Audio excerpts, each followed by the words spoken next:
Tes, tes, tes. Suara saya masuk, Sinta. Jelas, Bapak. Oke, kita tunggu yang lain.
Okay.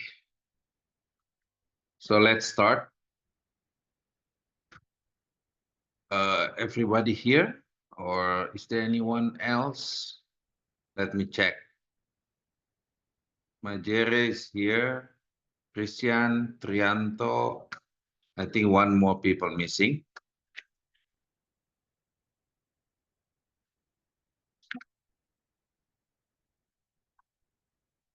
Sinta, can you share the screen sharing? Oh, oke, Bapak. Load. Okay. So last week, I think you already have introduction on Sekera. Sekera is a platform like a software as services. You can get many pipeline here. They host the pipeline in NF Core. So you can always visit NF Core if you want to run it manually. You can run Nextflow from Git. So assuming you have the Git location, you can ask the guidance from GPT how to run this pipeline locally in your machine or in any cloud environment you want, because this requires some big amount of data and computation. Maybe your laptop cannot afford to run some pipeline with the real data. So you may need some infrastructure on the cloud. Either you have subscription in AWS or in Azure or in Google Cloud Platform. But many students use Gitbot, like this kind of environment can help you to rent the infrastructure and on demand. So if you need to compute something, you can put here your pipeline and then run it using Nextflow.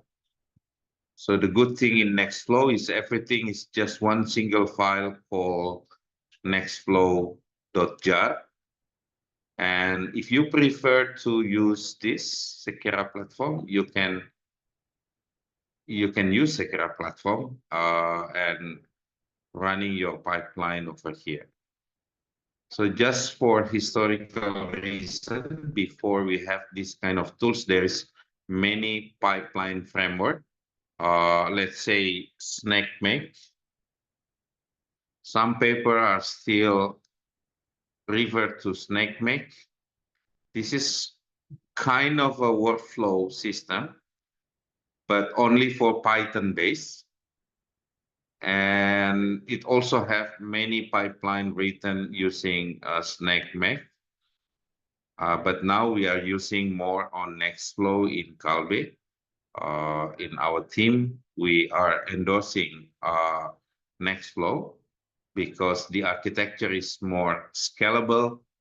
Even if you want to run the Nextflow in high performance computing infrastructure, and for larger size of pipeline computation. Other than SnackMake, you can see Galaxy project. Oops, not Galaxy project. I forgot the name. Okay. You can also use this. You can install locally. This is like a drag and drop pipeline, and many people also use Galaxy for implementing their pipeline. But in this course, let's focus on the next flow. Okay. So here you can use Galaxy more intuitive, yeah. But at the same time, intuitiveness not necessary about drag and drop, but it's really depend to your preference. Some people more prefer to use this, or some people prefer to use the code-based workflow system. Okay, so depend to the paper that you work on. I believe you should try if all. You should try all. Let's say you find paper in bioarchive and then it use pipeline from Galaxy, or another one use SnackMake. But it's very good also if you learn about the Nextflow, because the community is growing very fast and number of pipeline also growing. You can see here many pipeline in NF Core, and you can also have tools like drag and drop tools using Sekera platform. Okay, if you're designing solution, building your products after your master degree, I believe Nextflow will be on your list, because you can embed in any web application, a server application. You can make your own hardware and develop innovative solution in the future, because it's very simple architecture with the Nextflow pipeline. Okay, today we will finalize our material. So let me check. So we are done the part 1, and next week we will go into part 2. Let's finalize part 1 first. I want to check every one of you have problem or not. Last week we are in chapter 4. So, but let's try to look on the outline of the book. Okay. So in part 1, we aim to create necessary content as a foundational content in bioinformatics. If we say bio means that it's biology, and informatics is more on computer science, especially regarding data structure and algorithm. So everything that you compute in a computer need to be stored in a proper structure, so your algorithm can run efficiently and correctly. So in chapter 3, this chapter focus on common data structure and algorithm in bioinformatics, and chapter 4 should focus on genomics. Okay. If you take the other course from University of Indonesia, today we have a course about that mining data stream. So this is the material. So mining data stream, you can consider gene sequencing producing stream of DNA data or RNA data in terms of nucleotides. So the basic is actually here, like Bloom filter or any other algorithm is also covered in data mining. But in this book, we try to make it separate between bioinformatics and genomics. Okay, so let's refresh again chapter 4, and I want to make sure that you all can follow Make sure that you know the outline of the book and what we are trying to do. So in the part 1, I will make sure that consider done this week. And next week, we will enter part 2. Okay? And then part 3. In your course this semester, I hope we can finish part 3. Because the rest part, like part 4, is much more discussion on existing pipeline in NF Core. And then you can customize this pipeline. Maybe one process you can implement with Rust, another process you keep it in Python because you think it's good enough. But in part 4, we want to teach how you can customize Nextflow and NF Core pipeline to make it more perform based on your needs using Rust programming language. And in part 5, I don't think we can cover in this semester, but we will continue to do part 4, part 5, and 6 after the semester. So our target in this semester is make sure that we are done with part 1, 2, and 3. Okay. So let's get back to chapter 4. So if you take course in mathematics and or computer science, data structure is foundational. Okay, how you read the data, the genomic data from the machine, and how you store the data inside computer memory, because we are dealing with large data, big data. So you have to make sure that the data structure is strong enough to capture the information. And also we are dealing with uncertainty where the reads from gene sequencing devices may not be exact, yeah? So we need to deal with uncertainty, or in mathematical language, we have to deal with probabilistic way, okay? So there is many method before is combinatoric model. Combinatoric and probabilistic now is combined, yeah?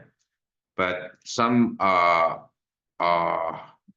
structure like position weight matrix, yeah, is usually being used to store the DNA or RNA motif and to capture how likely each nucleotide is located at each position. To learn this, you have to understand the abstraction, especially mathematical abstraction of position weight matrix. Yeah, because is a probabilistic way to say that we have likelihood that there is a motif at this location in DNA. Okay, so this kind of definition, like mathematical description of data structure, you have to make sure that you understand. Don't memorize, because AI memorize better than you or better than anybody now. You have to use AI as your tools to memorize, to free you from memorization, because learning is actually not memorizing. If you still consider learning is memorizing, you are not in the right direction. You have to change. Make sure that when you learn, you really understand what is the problem and what is the abstraction of the solution, what is the mathematics. So every time you want to get the code or describe the mathematics, even the proof of mathematics again, let AI do that for you, but you have to get the common sense, okay? So another model other than probability position weight matrix is people use commonly is hidden Markov model, okay? So hidden Markov model is how we sequence the observation. We capture the observation and then we put it using Markov property. Markov property dictate that the future sequence is not really depend to long history. The future is only depends on recent history. Some people say Markov property is the future is independent of past given present. Means that if you have a sequence, yeah, Markov property, let's say this is the sequence S1, S2, S3, Sn.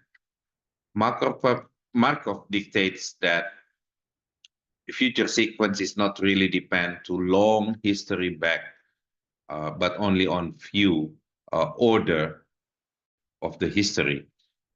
Okay, so using Markov property, we can say that if I have some sequence, the patterns in the future, we can predict if we know some history back.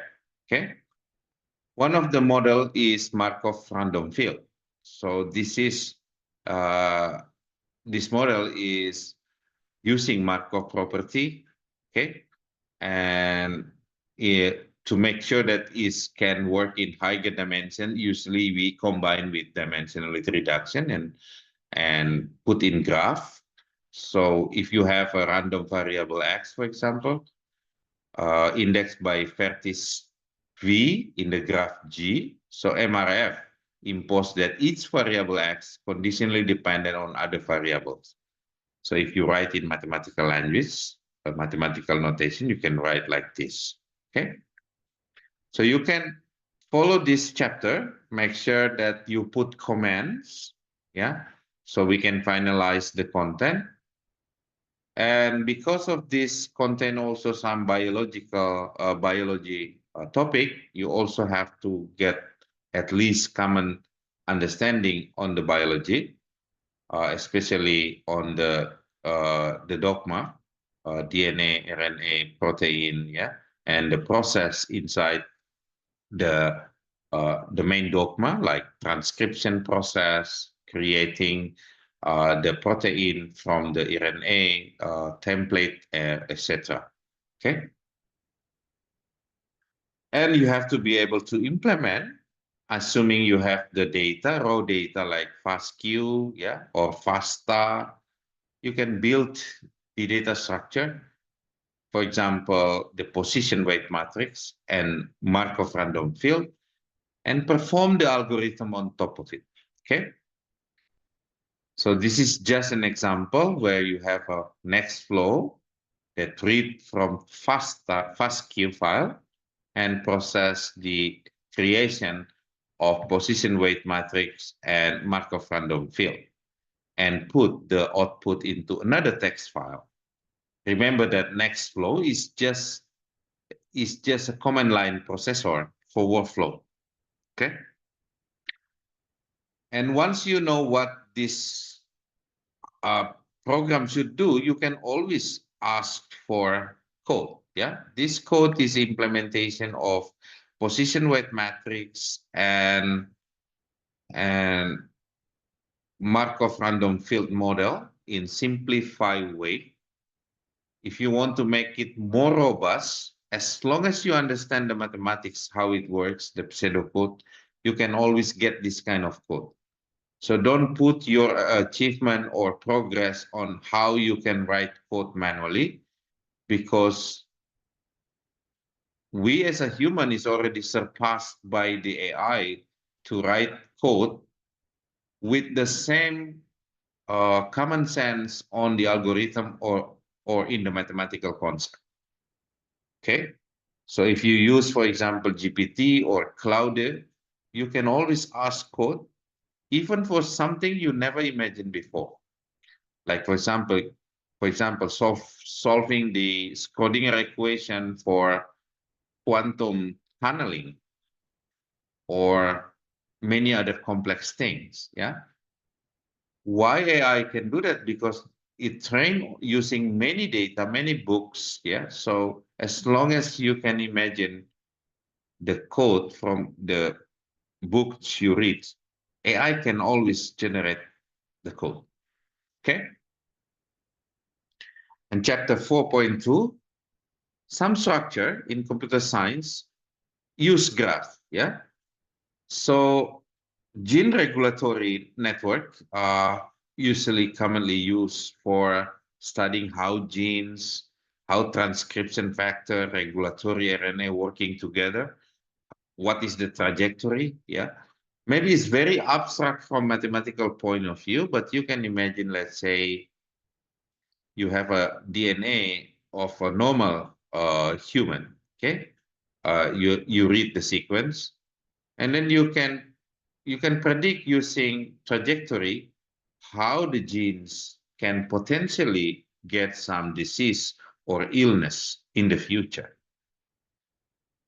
If you want to describe this trajectory, then you put it on structure that can capture trajectory. So graph is commonly used for many cases to see relationship between uh, in process like that. Okay. So gene regulatory network is commonly used, and in this case, you can illustrate the biology process. Yeah, like from in this picture, and you can describe this process using GRN. So GRN can be used to capture the data and process and learn using graph algorithm. Yeah.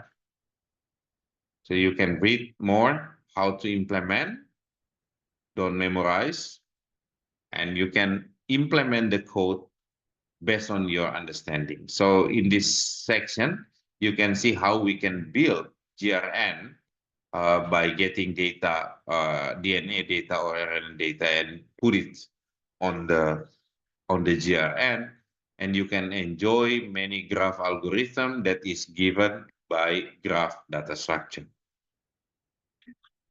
So what about another use case like motif discovery and regulatory element inside the DNA?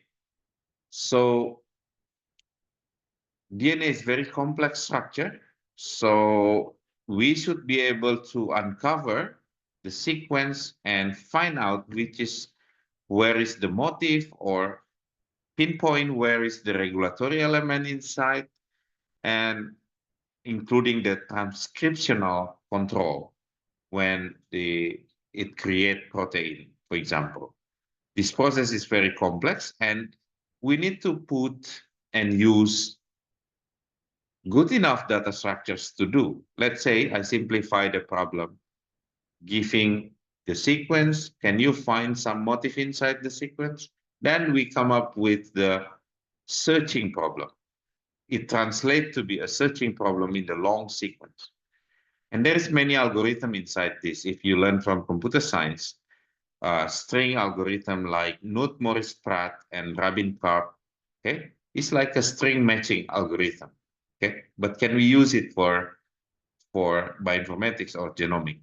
Yes, of course we can use, as long as you can translate the problem into the same problem using the string matching algorithm. We can also combine the structure that we learned before, like position weight matrix or GRN, graph-based library, or hidden Markov model to do this. Yeah. You can also imagine that the data, the gene data, genomic data is like a stream. So when you learn data stream algorithm, like we learned today with in other class, like given a stream, can we, for example, uh, find some motif X inside the stream? Yeah. So commonly used stream algorithm is a Bloom filter that we discussed before. So assuming the data stream or the genomic data is a data stream, so Bloom filter, you can select element with some property X inside the stream. Or you can also use another algorithm like Flageolet-Martin, where you need to count how many motifs of K inside the string or inside the data. Or you can use like estimating moment algorithm. So Today's lecture on the data stream is closely related with bioinformatics and genomics. And if you have time, you can also search how this kind of data stream algorithm like Bloom filter or flageolet-Martin algorithm can be used in genomics. Okay, so in this section, we show some simple code. Yeah, let's say how to find motif inside the sequence using, let's say, hidden Markov model or using position weight matrix, yeah, in very simplified way. In reality, usually people use predefined pipeline for specific tasks like in NF4, but you have to understand in simplified way that some algorithm is built on uh, many well-known data structure and utilize many well-known algorithm. Okay, so it's not finding new algorithm, but they learn from computer science what kind of algorithm for data stream that can be used to analyze bioinformatic and genomic data. So many discussion in this book, including the sample code. I hope you try. If you don't understand Rust yet, you can simply translate this code into Python, and you can ask AI to use the commonly used bioinformatic library like BioPython or everything. The reason why we put this on Rust to make sure that all students in university or in mathematics faculty understand more the mathematics, not boxing their skill and competence only on specific language, because we are in the era of AI where AI can translate from one code to another code better than any human being. Okay, I will show you later how, for example, you translate any code to any language, even only with the uh, with the GitHub URL, you can pass to cloud, to Anthropic Cloud, pass the GitHub, and then ask the AI to translate from Python to Rust or Rust to Python. So it's no longer a problem. Yeah. So spend your time mostly in the area that is AI still not good at. Yeah. Okay. Another example here, reading from FASTA. Okay. Split the FASTA file and then process the scan motif and then merging again. So this is kind of just a code example in simplified way on how you can use data structure and perform some motif search or motif finding algorithm. In the next section, just like epigenomic data integration and algorithm, is just a discussion on how you can uh, uh, correlate epigenetics and epigenomics, and some simple use case to illustrate regarding the, for example, calling the peaks inside the genomic data, which region have a high intensity signal. This is just illustration. And also cover some overview of transcriptomics that may become require many other algorithms like splicing algorithm. So transcriptomic workflow, starting from the plasma, extract the RNA, purify the RNA. This is the wet lab activities.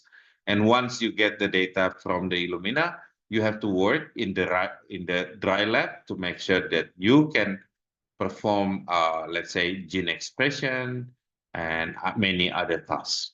Okay.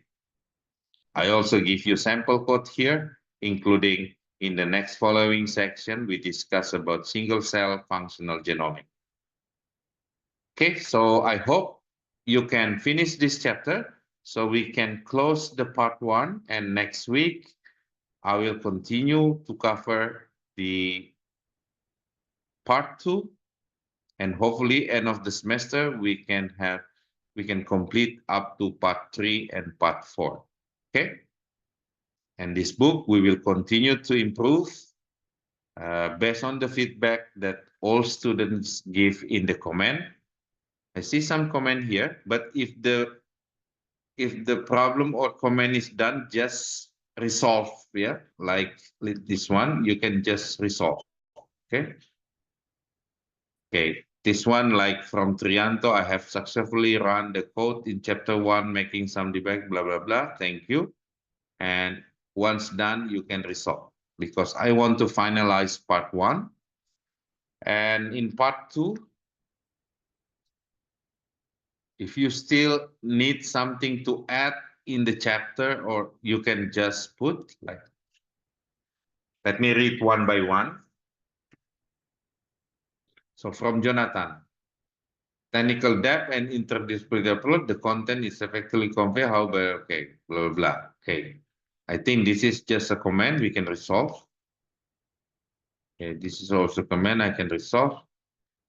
Trianto like to try the code and everything is put on Git. Thank you for Trianto. Make sure that the code that you publish in Git is well tested. Be really careful regarding the crates because the crates that you are using sometimes outdated or there is new crates or cannot be combined with other crates with different version. Okay. So many bug fixing or things is actually in that area, compatibility of the crate version. But sometimes we need to also integrate with Python, for example, like how you can, let's say you have a code in Rust and then want to integrate with all code in SnakeMake using Python, right?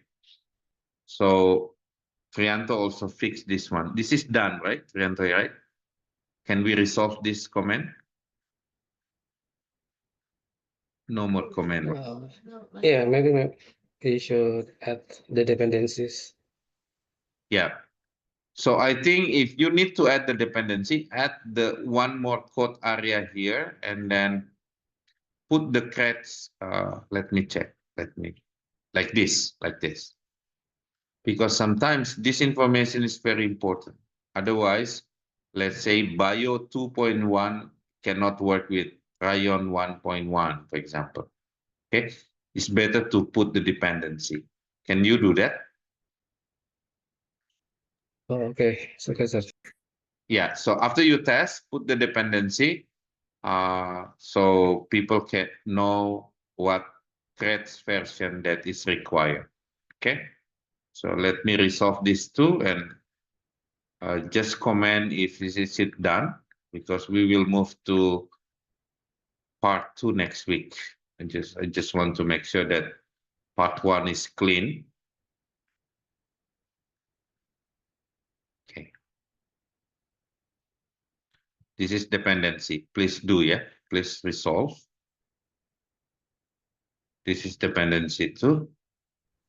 Sir, how to add line code in CoveNote? You can edit. Okay, wait. So let's say you want to add code.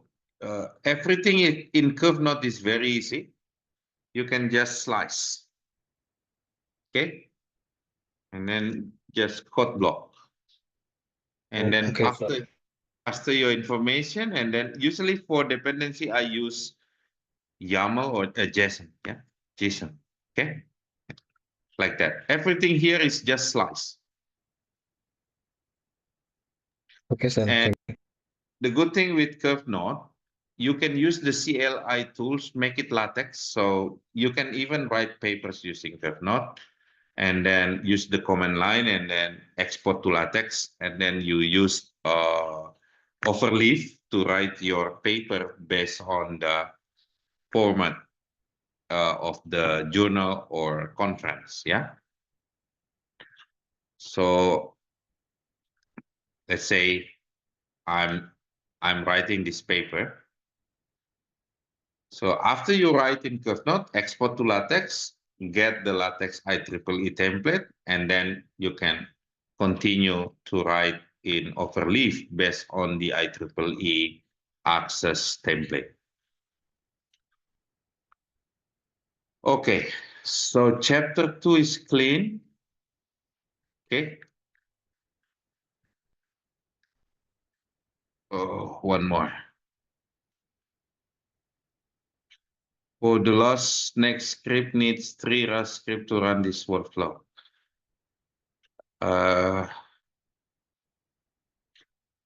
So the Rust script is missing, or what do you mean by Yes, this? missing, sir. Missing. Only next flow script, I think.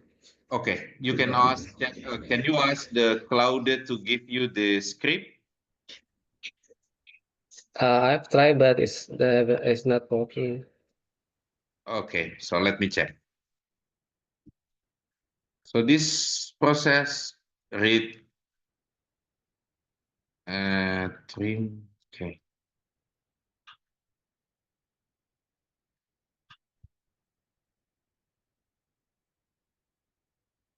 This one is not there, right? This one, right? Yeah, yes, that one. Contain. Ah, it's just container. Okay, okay. I will fix that. Yeah. What is this section? Okay, I will fix section 2.5. What about 2.5? Or 2.6? Yeah. I will fix section 2.6. Okay, let me give comment for myself.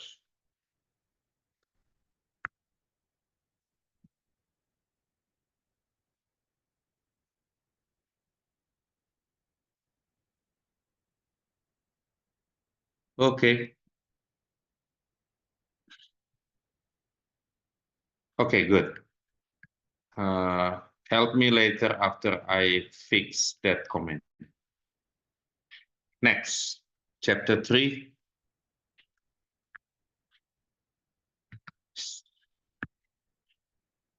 From Majere.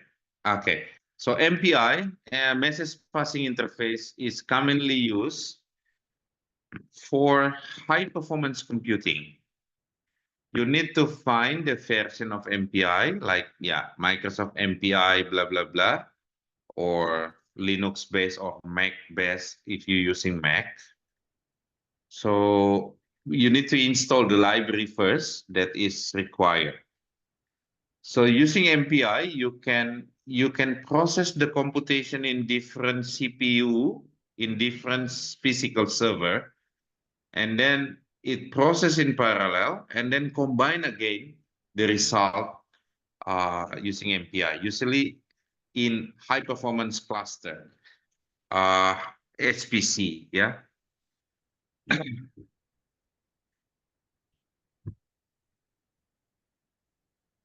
So Trianto have fixed the error for section 3.1. Can we resolve this? Yes, I have changed the code, sir, because Okay. that's what. It works, right? Yes, it's what. Okay. So this is about Bloom filter. So Bloom filter is I give you stream of sequence and then you can find search inside which is there any subsequence you can find inside the long sequence. That is Bloom filters, yeah. And Bruijn graph. Sometimes if the data is very big, you need to parallelize. So I hope this code all works. And you can implement in Rust, re-implement. You don't have to memorize this code, yeah. But make sure that if you need to implement something, you can prompt correctly and get the code. So next is about offloading the computation to arithmetic specific processor like GPU. GPU is a very fast in computing factor and matrix and tensor operation. Is originally used by game engine, but now all AI using GPU because AI computation or deep learning computation mostly about matrix operation or arithmetic operation. But GPU consumes so much energy, okay? So if you have GPU at home, like a game server or game computer at home, your electricity cost will be higher. But there is another one called FPGA. FPGA is not as fast as GPU, but consume lower energy than GPU. Okay, some companies combine FPGA in server and GPU because they know that this one is slower but lower energy. At the end, we need to pay energy. Energy is the most expensive one if you build a computation cluster. Okay, so in this code, you just simply illustrate how you can offload the computation of data structure into FPGA and GPU. Okay, and discuss the complexity, etc. So here you already have this dependency. I think we need to make sure that all code have the dependency if already use create like this, yeah. This one you use, maybe you can use JSON better.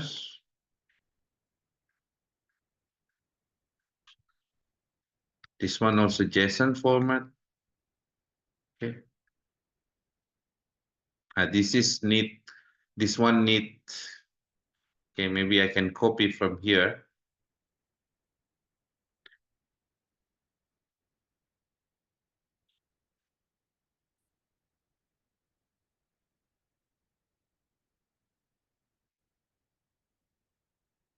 Okay. Give JSON.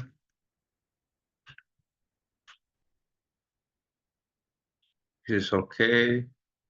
This is okay. But we have to make sure it's JSON, so.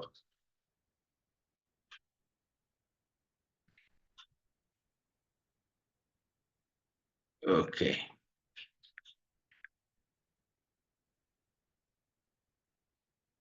This is need.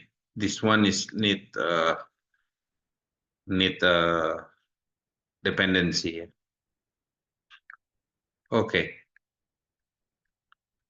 Okay, Trianto, can you add dependency later to finalize this chapter? Okay, sir.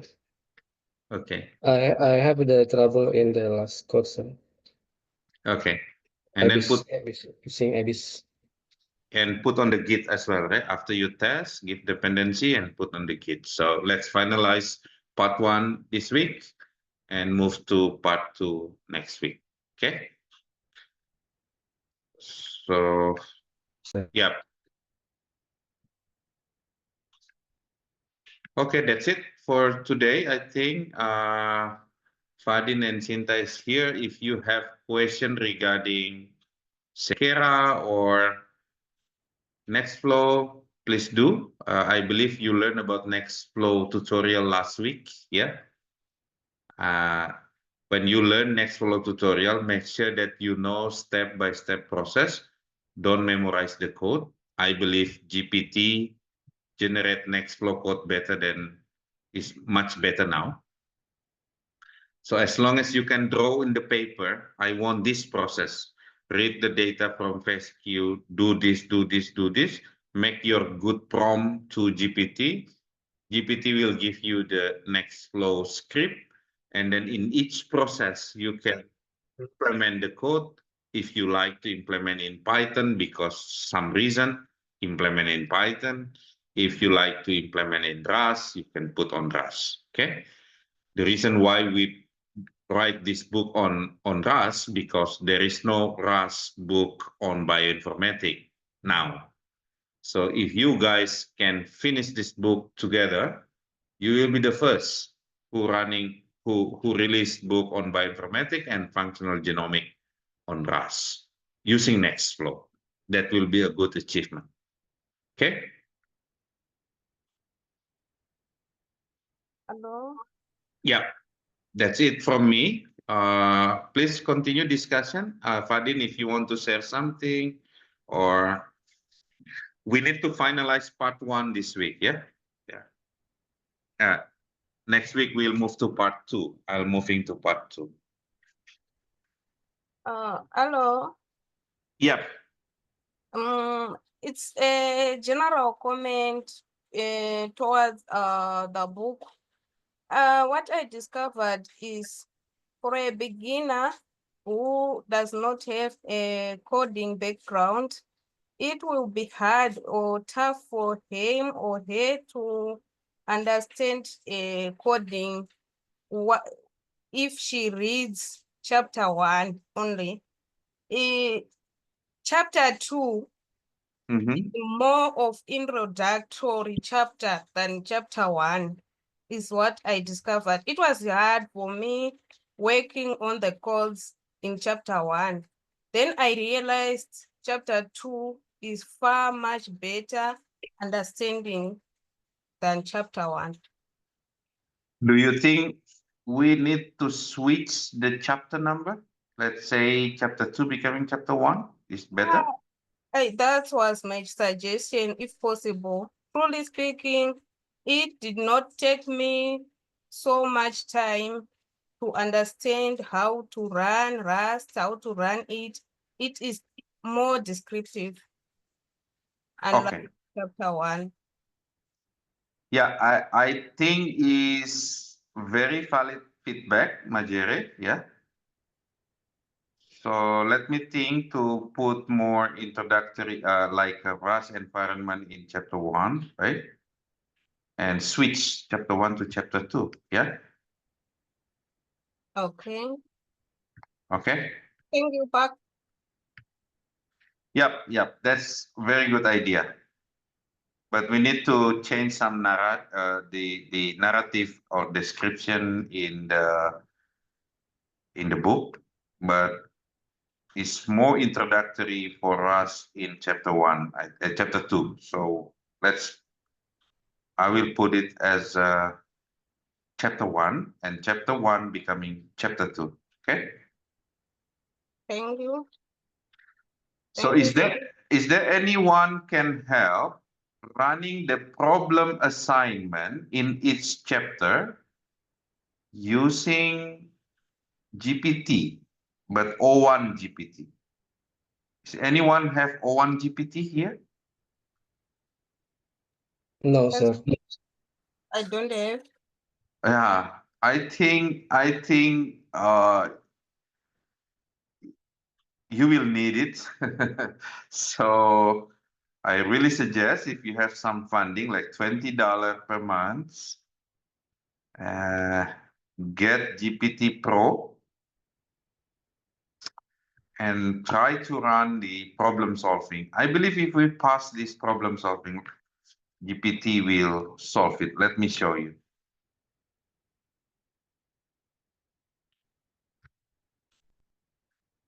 Let me find problem here. Okay. This prompt is also absolutely can run well. Let's say I run it here.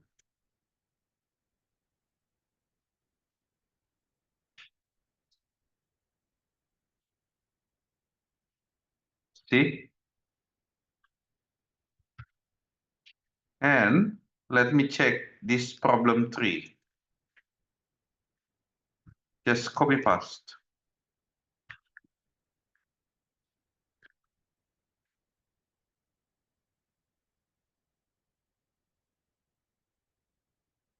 See? So much information it can give you.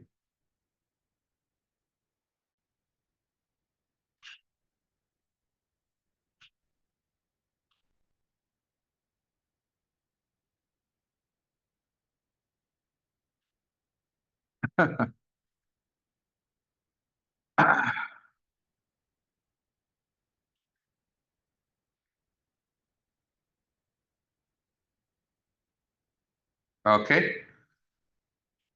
So because our midterm semester will come from the problem assignment, maybe you can try to run. And you need to learn how to make technical report. So one problem, one technical report during your midterm semester. Okay. Okay. Is there any other feedback?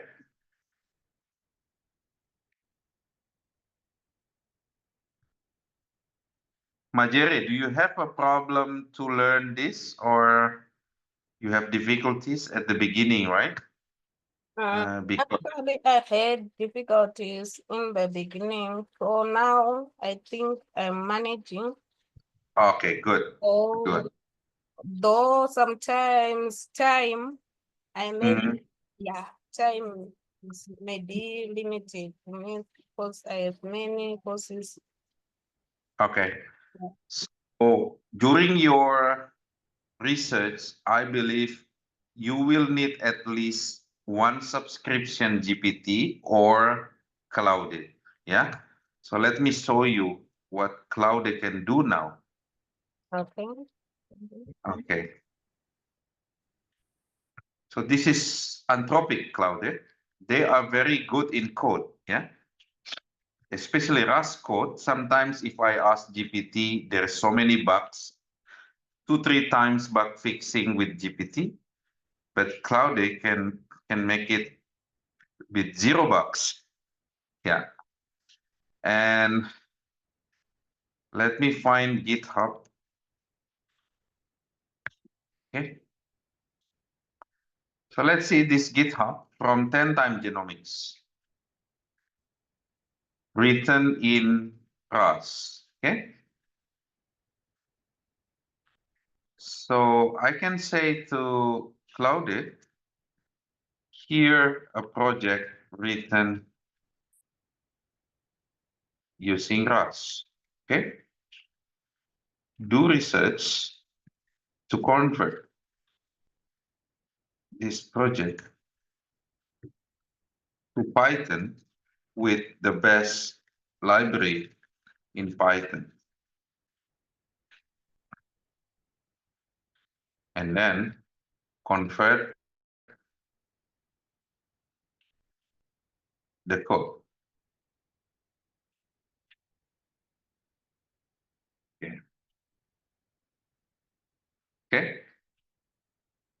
So I asked him to analyze this GitHub, go into the project, and then convert from Python to Rust. Rust to Python. Okay. That's it. I don't have paid subscription on this, but it can go to the GitHub.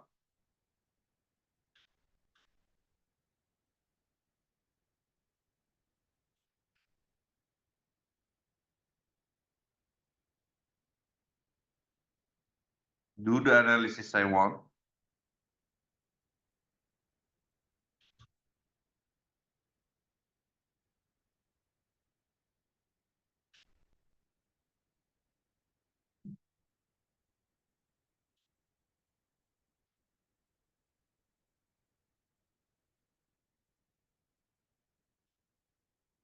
It takes time, it works, but it's do something that is very hard to do manually. Yeah? Now it's converting to Python.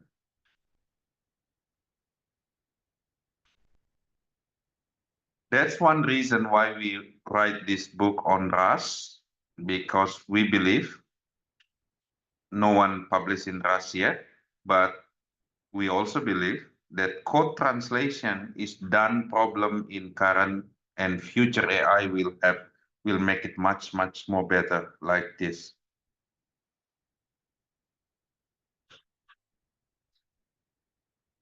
Okay, this will continue to happen until my free token is done. Yeah. So for your research later, I believe you guys should have at least one, maybe if you team up, one subscribe Cloud and one subscribe GPT, so you can work with code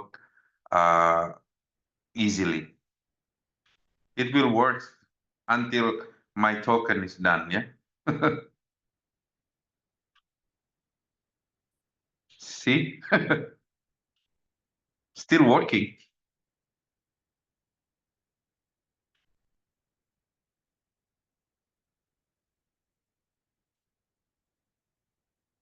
Okay, so I hope you explore, discover new thing with AI. It will help you to do your research.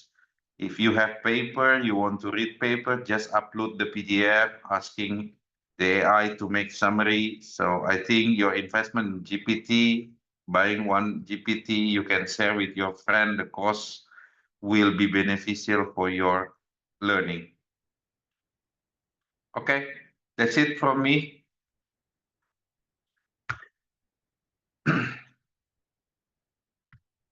Yeah, Fadin mentioned cloud is amazing. Yeah, if you generate code with Cloud, with Rust, sometimes GPT have error when you compile, but Cloud much more less error, sometimes zero error. Yeah, so Cloud in terms of code, I more recommend Cloud, and it can read GitHub. You can work with GitHub anywhere, and you can go into the GitHub, take some area there, especially NF Core. Everything is stored in GitHub, right? So that will be helpful for our book in the when we enter the NF Core, when we want to translate Python code into Rust in that chapter. Okay, so please help me to finalize part 1. And if you don't have question anymore, let's meet up next week and we'll continue to part 2, start with chapter 5. I hope you can finish this book this semester, because it's too long. This 25 chapter, maybe we have to split the book into part 1 and part 2. Okay?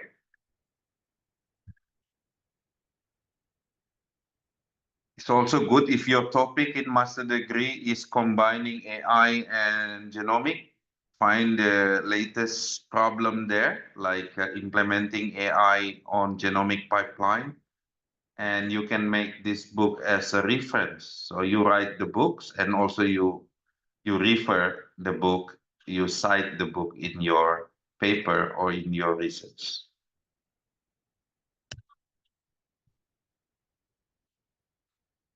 Thank you, everyone. Thank you, sir. Okay, see you next week.